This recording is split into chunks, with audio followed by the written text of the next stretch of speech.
আমি একদিন অসুস্থ হয়ে যাই। আর আমার স্বামী বোকার মতো তার মধ্যে কোনো রোমান্টিকতা, হাসি আমি কোনোদিন দেখিনি। আমি অসুস্থ হওয়ার পর আমাকে হাসপাতালে নেওয়া হয়।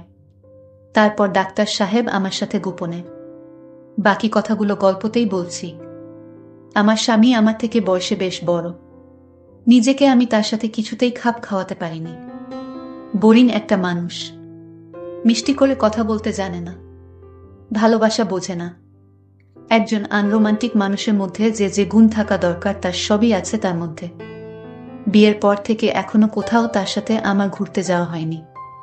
রাত বেরাতে জ্যোৎস্নার আলোতে কখনো একসাথে দেখা হয়নি। আমার খুব ইচ্ছা করত দুজন মিলে একসাথে কোথাও ঘুরতে যাব, রেস্টুরেন্টে খাবো। কিন্তু তার নাকি এসব ভালো লাগে না। জ্যোৎস্না হলে যদি বলি চলো ছাদে যেয়ে একটু জ্যোৎস্না দেখে আসি, সে বলে জানালা দিয়ে দেখো। এত রাতে ছাদে ভূত আছে। ঠ্যাং ধরে আকাশে নিয়ে নিচে ফেলে দেবে। কখনো কক্সবাজার যাইনি আমি। যদি বলি এবার অফিসের চাপ কমলে ছুটি নিয়ে চলো না একটু কক্সবাজার ঘুরে আসি, সে বলে পানি তো আমার বাড়ির সামনে বিলে আছে, ওখানে ডুব দিলেই তো হয়। জিনিস তো একই, সমুদ্রতেও পানি এখানেও পানি।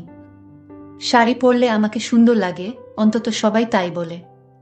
অথচ বিয়ের পর থেকে আজ পর্যন্ত সে আমার প্রশংসা করা তো দূরে থাক, শাড়ি পরলে আমার দিক দুইবার ফিরেও তাকায় না। মুখ ভর্তি দাড়ি, আকর্ষণহীন একজন মানুষ। না বোঝো রোমান্টিকতা, না আছে কথায় মিষ্টতা। আমার বড় আশা ছিল কোনো হ্যান্ডসাম আমার জীবনে আসবে। কিন্তু তখন লজ্জায় মাথা নুয়ে যায় যখন আমার বান্ধবীরা আমাকে বলে হুজুরের বউ। আমি সাজগোজ খুব পছন্দ করতাম। দামি পারফিউম ইউজ করতাম। কিন্তু এখন আমার এসব সব মাটি হয়ে গেছে। আমার ক্লাসমেট সুমাইয়া আমার অন্তরঙ্গ বান্ধবী। তার বিয়ে হয়েছে এক কোটিপতির ছেলের সাথে। বাড়ি আছে, গাড়ি আছে, ইন্ডাস্ট্রি আছে। কোনো কিছুর তার অভাব নেই। প্রায়ই যখন তার সাথে আমার কথা হয়, আমাকে খোঁটা দেয়। বিয়ের আগে আমিও স্বপ্ন দেখতাম আমি কোনো কোটিপতির সুন্দর ছেলের সাথে আমার বিয়ে হবে। অঢেল সম্পদের মালিক। নিজের গাড়ি আছে। শহরে 3 তলা বাড়ি আছে। যে ঘরে আমি থাকি, রাজকীয় এক খাট। শুধু আমার কাপড় চোপড় রাখা এবং সাজগোজের জিনিসের জন্য আলাদা একটা রুম রয়েছে। যত দামি ব্র্যান্ডের পারফিউম রয়েছে সব আমার সংগ্রহে আছে। গরমে আমি এসিতে থাকব। যখন বাহিরে বের হই, জামা কোনটা রেখে কোনটা পরব, ম্যাচিং করে জুতো আর কানের দুল, কালার মিল রেখে মেকআপ, এগুলো নির্বাচন করতেই আমার ঘন্টা পার হয়ে যাবে। ও ড্রাইভ করবে, আমি ওর পাশে বসব। তার কথা যেন আমার কানেই পড়েনি, সে ভাব নিয়ে আমি বাইরের সবুজ ধান ক্ষেতের দিকে অপলক দৃষ্টিতে তাকিয়ে আছি।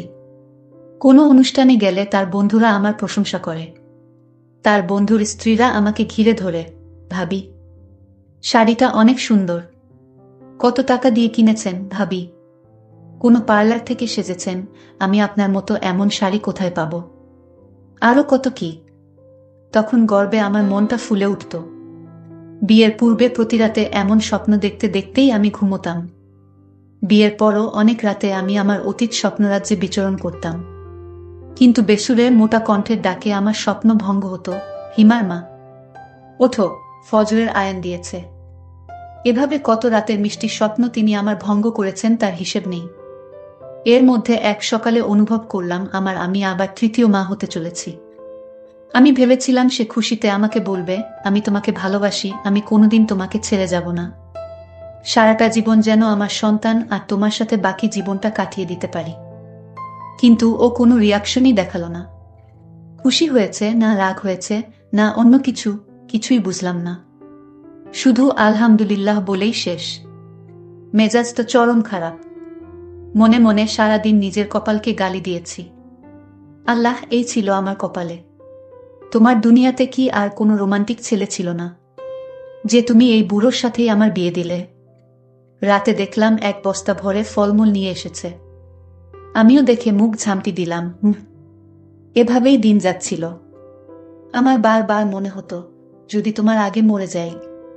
মাঝে মাঝে রাতে ওকে বলতাম, আচ্ছা, যদি আমি মরে যাই তাহলে কি তুমি আরেকটা বিয়ে করবে?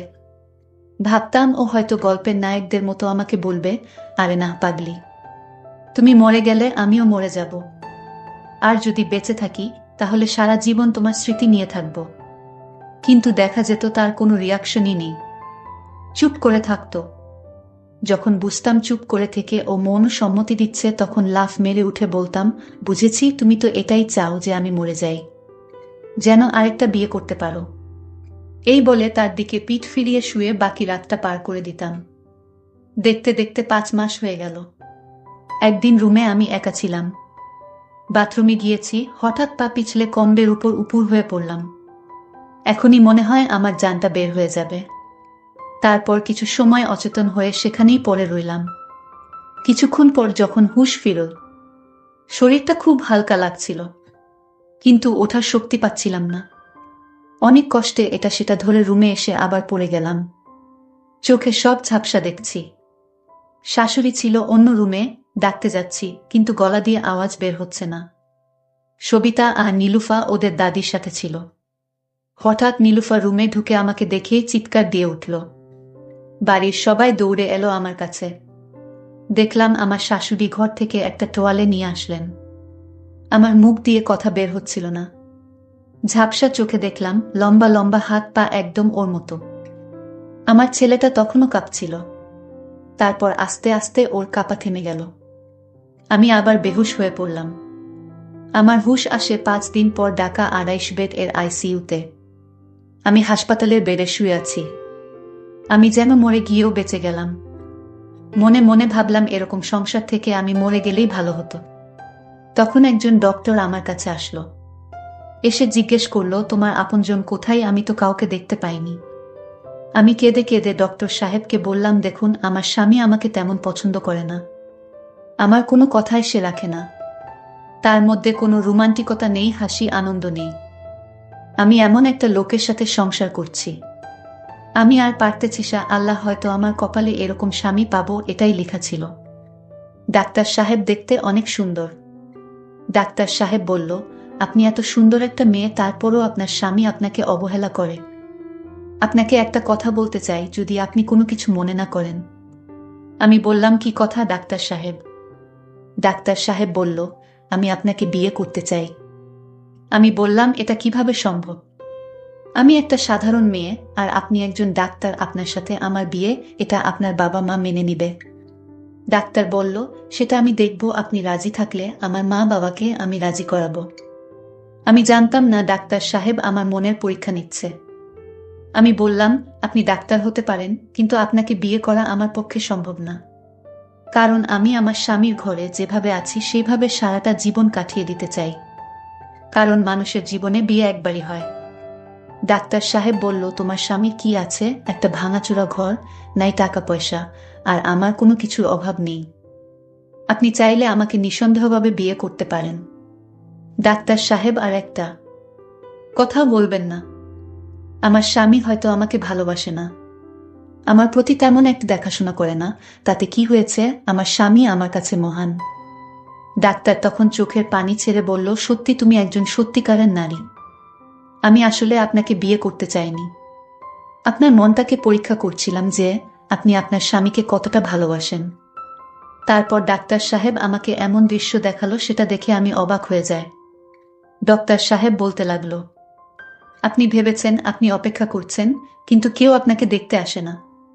আপনি ভেবেছেন আপনার স্বামী আপনাকে ভুলে গেছে। ভেবেছেন আপনার শ্বশুর বাড়ির কেউই আপনাকে দেখতে আসলো না হাসপাতালে।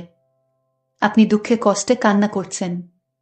ভেবেছেন এখন ওদের বাড়িতে নতুন বউ আনার আলোচনা চলছে, হয়তো সে পাত্রী তালাশে ব্যস্ত। আরও বিভিন্ন আজে বাজে চিন্তা আপনার মাথায় ঘুরপাক খেতে লাগল, তাই তো?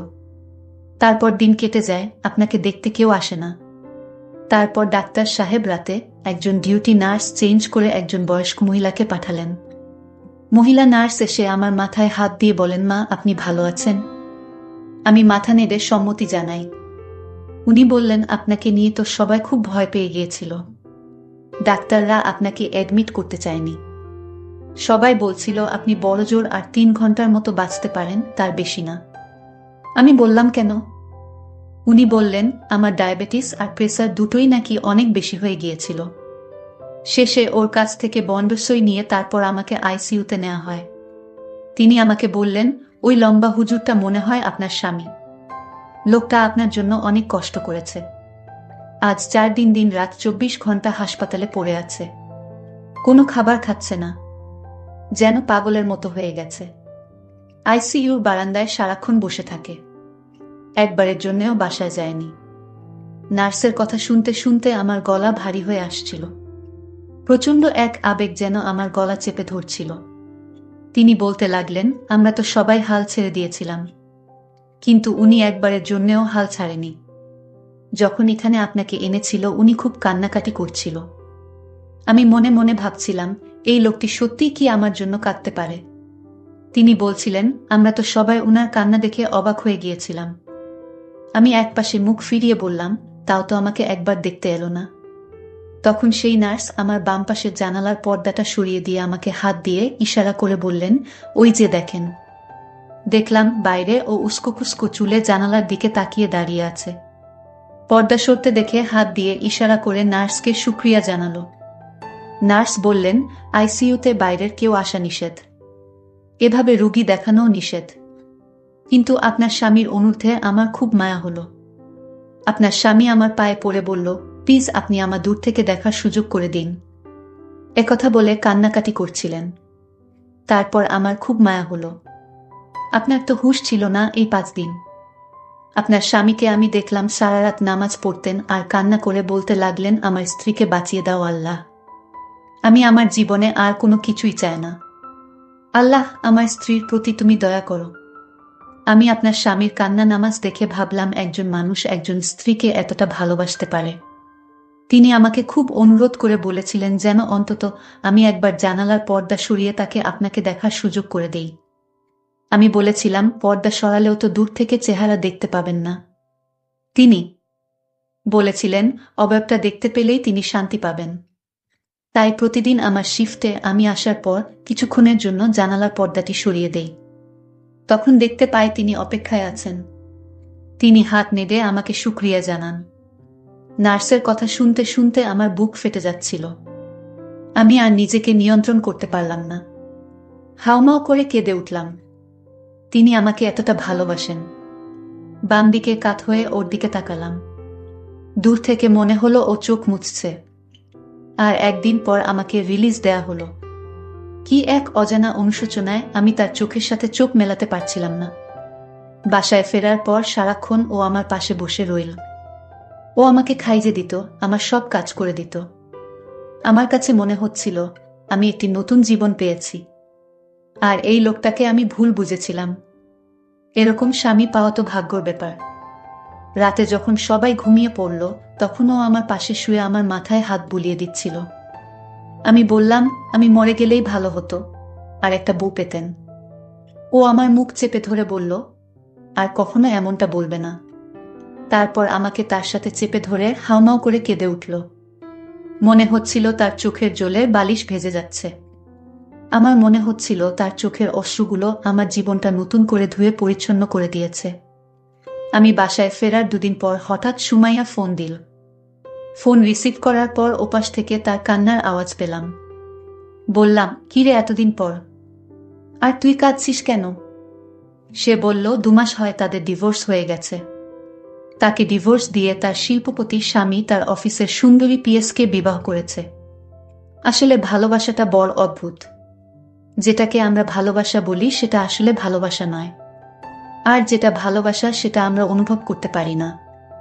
আমাদের চারপাশে অসংখ্য ভালোবাসা ছড়িয়ে আছে, কিন্তু সেটা আমরা দেখি না। আমি পূর্ণ সুস্থ হবার পর হঠাৎ তিনি রাতে বললেন, আজ পূর্ণিমা, চলো ছাদে যাই। চাঁদের আলো দুজনে বসে গল্প করি। আসলে আমরা দাড়িওয়াল ফুজুরকে বিয়ে করি না। অনেক মেয়ে আছে যার ফুজুর মানুষকে পছন্দ করেন না। আপনাদের মনে হয় ফুজুর মানুষ রোমান্টিক হতে পারে না, রোমান্টিক কথা বলতে পারে না। এটা আপনাদের ভুল ধারণা। আপনি দাড়িওয়ালা ফুজুরকে বিয়ে করবেন, দেখবেন আপনার সংসারে সুখ আসবে। তাই বলে দাড়ি যাদের নেই তাদের বিয়ে করলে যে সংসারে দুঃখ আসবে, সেটাও ঠিক না। তবে যারা দাড়ি রাখে তারা ভালো মনের মানুষ হয়, তাদের ভিতরে রোমান্টিকতা লুকিয়ে থাকে। তাই আপনার স্বামী যেই হোক তাদের কখনো অবহেলা করবেন না। আজকের গল্পটি কেমন লাগলো তা অবশ্যই কমেন্ট করে জানাতে ভুলবেন না। দেখা হবে নতুন কোনো গল্প নিয়ে। সে পর্যন্ত সবাই ভালো থাকবেন। ধন্যবাদ।